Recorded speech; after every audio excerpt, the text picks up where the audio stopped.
రుద్రమూర్తి బయటికి రా, బయటికి. నీ వల్ల బాధపడే చివరి వ్యక్తి నేనే కావాలి. పెళ్లి చేసుకుందామని ఆఫీస్కి అమ్మాయిని తీసుకుని వస్తే పెటాకులు చేసి పంపిస్తావా? రుద్రమూర్తి, ఈ రోజు నీ కథ ముగించిందే, ఇక్కడి నుంచి వెళ్ళాం. బయటికి రా. గొడవ చేస్తే భయపడతానుకున్నారా? నా సర్వీసులో ఇలాంటి వాళ్ళు ఎంతో మందిని చూశాను. నాకు ఉద్యోగం చేయటం తెలుసు, ఉతికి ఆడటం తెలుసు. వదలండి. బయటికి రారా. వాళ్ళేదో తాగుచ్చి గొడవ చేస్తున్నారు, మీరు ఆవేశపడకండి. నా మాట వినన్నయ్యా, పడుకో. వీడేరా రుద్రమూర్తి కొడుకు. మీ నాన్న నా పెళ్లి చెడగొట్టాడ్రా. వాడు ఉద్యోగం చూసుకోకుండా లవర్స్ ని విడదీస్తున్నాడు. వాడిని ఇప్పుడే నరికి పోగులేస్తాను.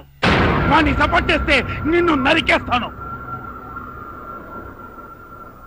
సరే, ముందు మా నాన్నని చంపుతావు, తర్వాత అమ్మాయి వాళ్ళ నాన్న అడ్డొస్తే అతన్ని చంపి నువ్వు జైలుకెళ్ళి నీ జీవితం నాశనం చేసుకుంటావా? సభాష్. ఓ మనిషి ప్రేమించడం మొదలెట్టాడంటే ఆ ప్రేమ తనలో దానవత్వాన్ని చంపి మానవత్వాన్ని మేలుకొలపాలి. నువ్వు నిజంగా ప్రేమించుండుంటే అది అర్థం చేసుకుంటేవాడివి. చూడు, నీ ప్రేమ ఎందుకు విఫలమైందో కాస్త ఆలోచించుడు. నీ ఫ్రెండ్గా చెప్తున్నాను. నీ మొహం చూసి వదిలేస్తున్నాను. రే రుద్రమూర్తి, నీ కొడుకు వల్ల బతికిపోయావరా? కృష్ణ వచ్చాడా? రండ్రా. వాళ్ళు నేను చేయలేదుగా. చూడరా మీ నాన్న చేసిన పని. ఏంటన్నా ఇదంతా? ఎవరో ఎవరినో ప్రేమిస్తే నీకేంటి? లవ్ అన్న పేరుతో వీళ్ళు చేస్తున్న అన్యాయాలు నేను చూస్తూ ఊరుకోలేను. నాన్న, ఈ ఊళ్ళో వాళ్ళు మాత్రమే కాదు, ఈ లోకంలో ఎందరో ప్రేమించుకుంటున్నారు. నువ్వు ఒక్కడివి వాళ్ళని అడ్డుకోగలవా? కుదరని పని నాన్న. మీ నాన్న ఊళ్ళో పెళ్లిళ్ళని చెడగొడుతున్నారు. మా అమ్మాయిని కాపాడబోయి మీరు దెబ్బలు తిన్నారు. మీరు బుద్ధి చెప్పటం వల్ల ఎవరితోనో పారిపోవాలనుకున్న నా బిడ్డ మనసు మార్చుకుని ఇంటికి వచ్చింది. చాలా థ్యాంక్స్ అండి. విన్నావా? ఇటువంటి పెద్దవాళ్ళ సంతోషం కోసం నేను ఎందరు లవర్స్ నేను విడదీస్తాను. సర్వీస్ పూర్తయ్యే వరకే కాదు, చచ్చే వరకు విడదీస్తాను.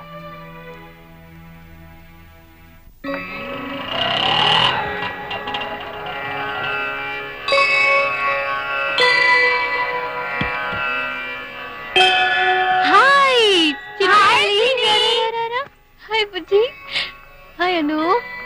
తాతయ్య మెల్లిగా మాట్లాడు.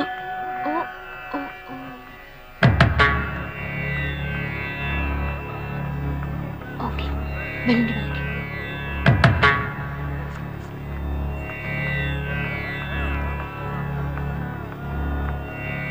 నాన్నా, ఈ సంవత్సరం మ్యూజిక్ కాంపిటీషన్ లోనూ నేనే ఫస్ట్ ప్రైజ్ తీసుకున్నాను. ఇప్పుడైనా నన్ను ఆశీర్వదించండి నాన్న.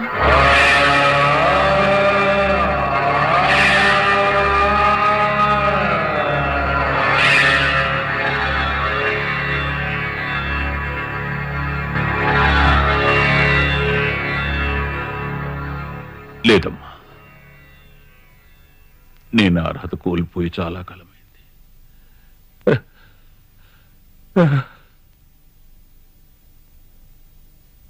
గాయత్రి, వచ్చి రాగానే మీ నాన్నగారిని ఏమైనా విసిగించావా? నాన్నగారితో ఏవేవో మనసు విప్పి మాట్లాడాలని వచ్చాను, కానీ ఆయన గురించి నీకు తెలీదా? ఈ రోజు కొత్త ఉంది. ఆయన భగవంతుడే మార్చాలి. అదే సరే, పక్కింట్లో ఉన్న వసంతక లవ్ మ్యారేజ్ చేసుకుని వెళ్ళిపోయింది. ఇప్పుడు ఎలా ఉంది? దానికేం గుండ్రాయిలా ఉంది, కానీ దాన్ని కన్నవాళ్లే కూతురిలా చేసిందే అని అగ్రహారంలో తలెత్తుకోలేక విషం తాగి చచ్చిపోయాడు. అయిన వాళ్ళందరూ చచ్చారనుకొని ఏమిటమ్మా ప్రేమలు పెళ్లిళ్ళు? కన్నవాళ్ల సమాధుల మీద తాజ్మహల్ కట్టకూడదు. ఏమిటే గాయత్రి, ఎప్పట్లాగే ఫస్ట్ ప్రైజా? పైన పెట్టేయి. కానీ ఒకటి గాయత్రి, ఇమీడియట్ గా నీకు పెళ్లి కుదిరిందే అనుకో, కట్న కానుకలు ఇవ్వాల్సిన అవసరమే లేదు. నీకొచ్చిన ప్రైజులే చాలు. ఏంటి కట్న కానుకల మాటలు ఎక్కువయ్యాయి? గాయత్రి పెళ్లి గురించి ఎవరు దిగులు పడక్కర్లేదు. ఈ ఇంటికి పెద్దలు నేనున్నాను కదా, అన్నీ నేను చూసుకుంటాను. నువ్వేం చేస్తున్నావు అక్కడ నిలబడి? ఓ లోపల వెళ్ళి చూడు. తక్కువ లేదు అత్తయ్య.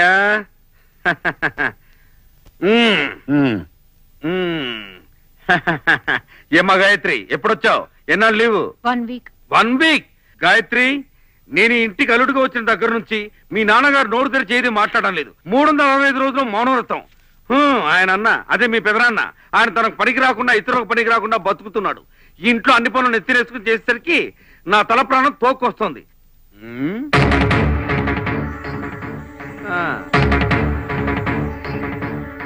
గాయత్రి, ఏంటివి బంగారు గజ్జలా ఉన్నాయే? అది మరి ఎవరిచ్చారు? నా ఫ్రెండ్ కొనిచ్చింది. నేను 65లో పుట్టాను, నాకు 65లోని గుళ్ళో చెవులు కుట్టారు. అత్తయ్య అత్తయ్య కొంచెం ఇలా రండి. కామాక్షి ఇలా వచ్చి చావు, ఇలా వచ్చి చూడు, నీ చీరను ఎంత పని చేసిందో చూడు. అత్తయ్య చూసారా, మీ అమ్మాయి కాళ్లకు బంగారు గజ్జలు 40,000. మనం తనకు పంపే డబ్బులు మిగిలించుకున్నా 1 గ్రాము గోల్డ్ కొన కుదరదు. అందుకే చెప్పాను, నెత్తి నోరు కొట్టుకున్నాను, ఊటికి పంపొద్దు అని. విన్నారా? ఈ రోజు కాళ్ళ గజ్జలతో వచ్చింది, రేపు మేలో తాళి కట్టించుకోదే నమ్మకం. అల్లుడు గారు, నా కూతురు గురించి అలా మాట్లాడకండి. అది మేలిం బంగారం. కరెక్ట్ గానే చెప్పారు. బంగారాన్ని రుద్ది చూసి విలువ కడతారు. మీ అమ్మాయిని కూడా ఎవడో అలా చూసి విలువ కట్టి పంపించాడు. 40,000 వర్త్ ని ఎవడైనా గిఫ్ట్ గా ఇచ్చాడంటే ఒకవేళ మనసిచ్చి ఉండాలి, లేదా తనని అర్పించి ఉండాలి. అల్లుడు,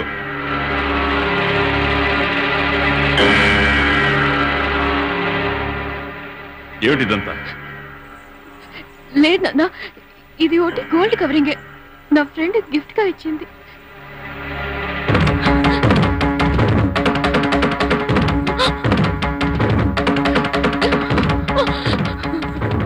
నీ మీద నిందలు వేయించిన ఈ గజ్జెలు నూతులు పడే.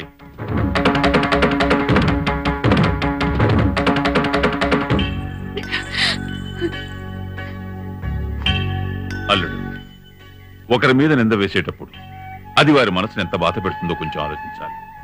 నా పెద్ద కూతురిని ఎంత పవిత్రంగా నీ చేతిలో పెట్టాను, అలాగే దీన్ని కూడా ఒక అయ్యి చేతిలో పెడతాను. ఆ తులసి మొక్క ఉంది, అది కోట దాటకూడదు. నా కూతురు తులసి మొక్క లాంటిది, దాని మీద నాకు ఆ నమ్మకం ఉంది. నేను చూపించిన వాడికి తల వంచుతుందే తప్ప నేను తలంచుకున్నట్టు చేయదు. రామ్మా.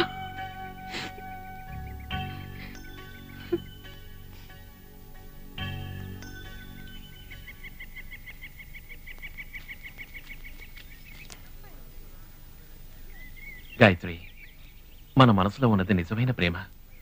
నిజమైన ప్రేమికులను ఎవరో విడతీయలేరు. ఇలా నలుగురు ఎదిరిస్తేనే మన ప్రేమ ఎంత బలమైందో రుజువవుతుంది. ఏమైంది? అందరూ ఎక్కడికి పరిగెడుతున్నారు? Very sad news. మన ఉమా లేదు, అది సూసైడ్ చేసుకుంది. ఉమా? ఎందుకు? ఉమా వాళ్ళ ఇంట్లో వాళ్ళ అమ్మ నాన్న వాళ్ళ లవ్ ఒప్పుకోలేదని ఉమా వాళ్ళ బాయ్ ఫ్రెండ్ తో ఆత్మహత్య చేసుకుంది. అయ్యో ఉమా, ఎంత ఘోరం చేశావు!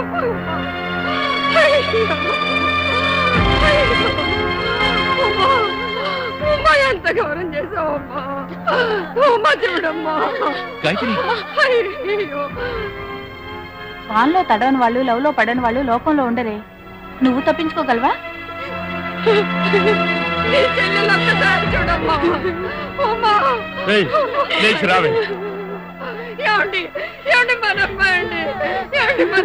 లవ్ చేస్తున్నానని ఎవరితోనో తిరగడం ఎప్పుడు మొదలెట్టిందో ఆ రోజే నాకు సంబంధించినంత వరకు ఇది చచ్చినంతో సమానం. ప్రేమలో మమ్మల్ని మీరు ఒకటి కానివ్వకున్నా, చావులో మేము ఒకటి అవుతున్నామని మన మొహాన ఉమ్మేసినట్టు రాసి పెట్టి చచ్చిందే. ఇది మమ్మల్ని ఇంత అవమానం చేసింది కనుక దీనికి మాకు ఏ సంబంధం లేదు. ఇదిగోండి స్టేట్మెంట్. ఇది అనాథ శవం. రావే, లేచిరా, మర్యాదగా రా. నువ్వు రాకపోయావా నిన్ను చంపి నేను చస్తాను. రా, రావే, రమ్మంటుంటే రా.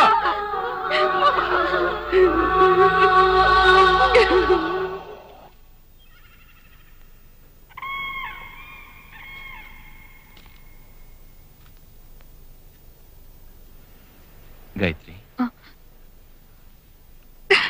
నన్ను తాకొద్దు, నన్ను తాకొద్దు, నన్ను తాకొద్దు, నా దగ్గరికి రావద్దు. ఎందుకురా నన్ను ప్రేమించావు? ఎందుకు ఎందుకు నన్ను తాకొద్దు? శవాన్ని కూడా తీసుకోకుండా వెళ్ళారే. ప్రేమించుడు అంత పెద్ద తప్ప. ప్రేమంటే పెద్దవాళ్ళకి ఎందుకు అంత కసి? ఎందుకు అసహించుకుంటారు? వాళ్ళు కూడా మన వయసులో ఉన్నప్పుడు ప్రేమ విలువ తెలుసుకున్న వాళ్ళే.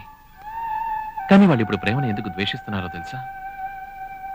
పక్కింటి వాళ్ళు ఏమనుకుంటారనో, ఎదురింటి వాళ్ళు ఏమంటారనో, బంధువులు ఏం తప్పు పడతారనో, లేదా సమాజంలో గౌరవం లేకుండా పోతుందేమోనన్న భయంతో. కన్నబిడ్డల సంతోషం కంటే కాకులాంటి లోకులు మాట్లాడే మాటలకే ఎక్కువ విలువిస్తారు. అది మాత్రమే కాదు, వాళ్ళకి అంటూ ఒక ఈగో ఉంది. మనం ఏ హాస్పిటల్లో పుట్టాలి అని నిర్ణయించిన దగ్గర నుంచి మనం చదివే స్కూలు, వేసుకునే డ్రెస్సు అన్ని వాళ్లే నిర్ణయిస్తారు.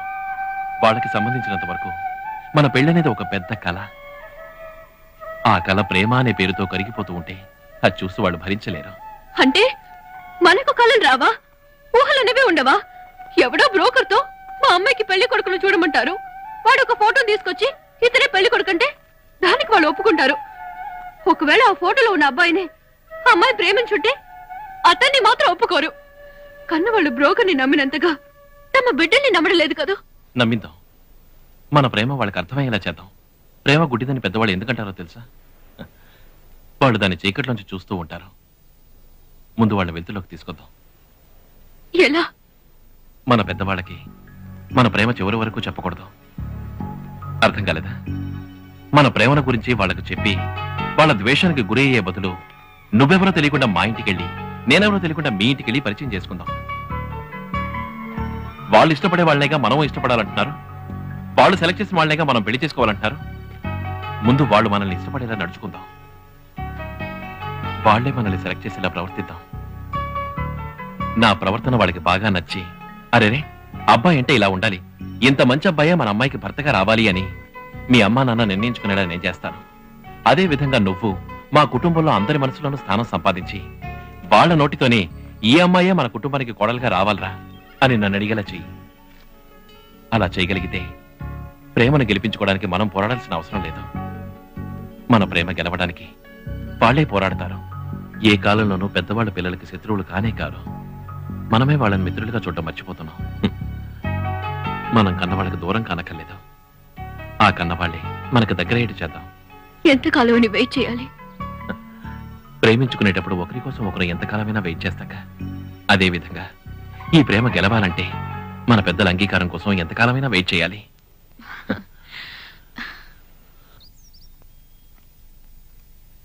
ఇదంతా ప్రాక్టికల్ గా జరుగుతుందనుకుంటున్నారా? లవ్ చేసేవాళ్ళు దేన్నైనా ప్రాక్టికల్ గా డీల్ చేయగలరు. ఎంత ఓర్పు, ఎంత నిదానం. గాయత్రి, నువ్వు ఎంతో అదృష్టవంతురాలివి. మీరిద్దరూ ఎలాగైనా కష్టపడి ఒకటయ్యారంటే ఆ రోజేనే నిజమైన lovers day. All the best. Thank you. All the best. ఎక్కడ అడిగినా గాయత్రి లేదంటున్నారే.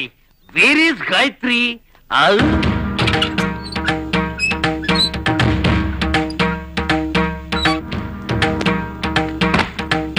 మా అమ్మాయి గాయత్రి ఎక్కడా? ఏంటి అని ఓకేనా? లవర్స్ కి మీరు హెల్ప్ చేస్తున్నారా? మీ సంగతి వచ్చి తెలుస్తా. అవును, ఆ రాస్కల్ ఎక్కడ వర్క్ చేస్తున్నాడు? నువ్వు చెప్పి మీ ఇంటి గురించి నేను తెలుసుకోనక్కర్లేదు. ఎందుకంటే అది నా కాబోయే మావగారి ఇల్లు. మా గాయత్రి కృష్ణ ఎక్కడికి వెళ్ళారు? చెప్పలేదో పోలీసులు పిలిపించి నీ షాప్ కి సీల్ వేయ. వద్దండి, బహుశా బస్ స్టాండ్ వైపు వెళ్ళి ఉండొచ్చు. బస్ స్టాండ్ కా ఎస్కేప్? అయ్యో, మీరేం కనపడతారేమో. పదండ్రా. ఈ రెండు ముళ్ళలో ఒకటి కావడం ఏ విధంగా ఎవరూ ఆపలేరు. అదే విధంగా మన ఇద్దరు ఒకటి కావడం ఎవరూ ఆపలేరు.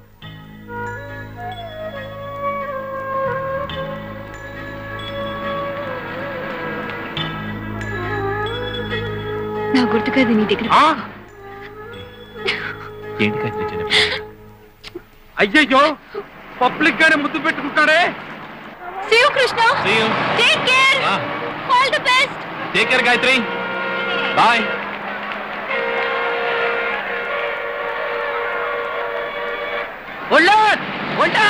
వస్తాపండి, నా మరదలు కిడ్నాప్ చేసి తీసుకెళ్తున్నాడు. హలో, ఎవరైనా హెల్ప్ చేయండి.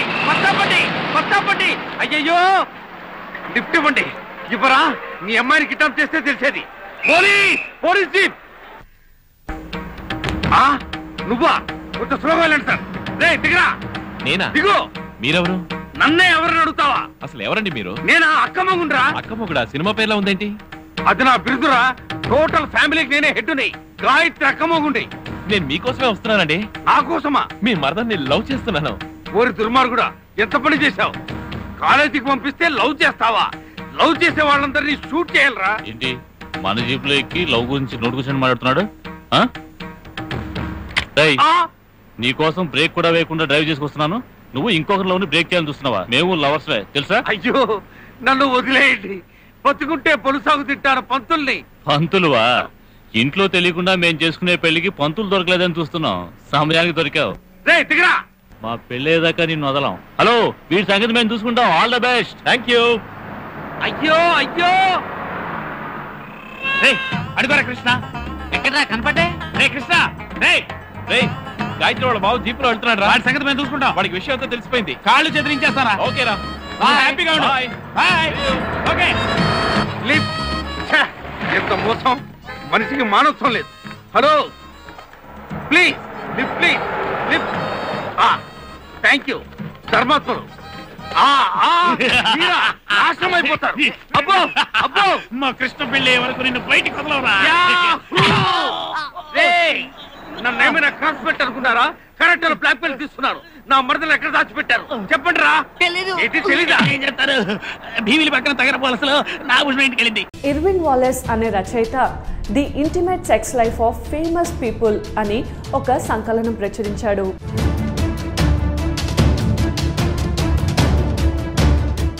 ఫెటిష్ అంటే నగ్నంగా నిద్రించడం అనే విభాగం కింద గాంధీ పేరు కనబడుతుంది. తన కామవాంఛ వల్లనే కదా తండ్రి అంతిమ గడియల్లో ఆయన వద్ద లేకుండా పోయింది అనుకున్నాడు.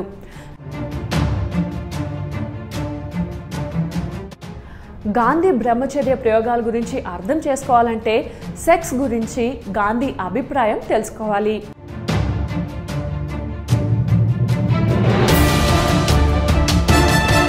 అప్పటికే ఆయన అభ్యంగన స్నానాలు, మాలీసులు, ఆడపిల్లల భుజాల మీద చేతులు వేసి నడవడాలు వివాదాస్పదం అయి ఉన్నాయి.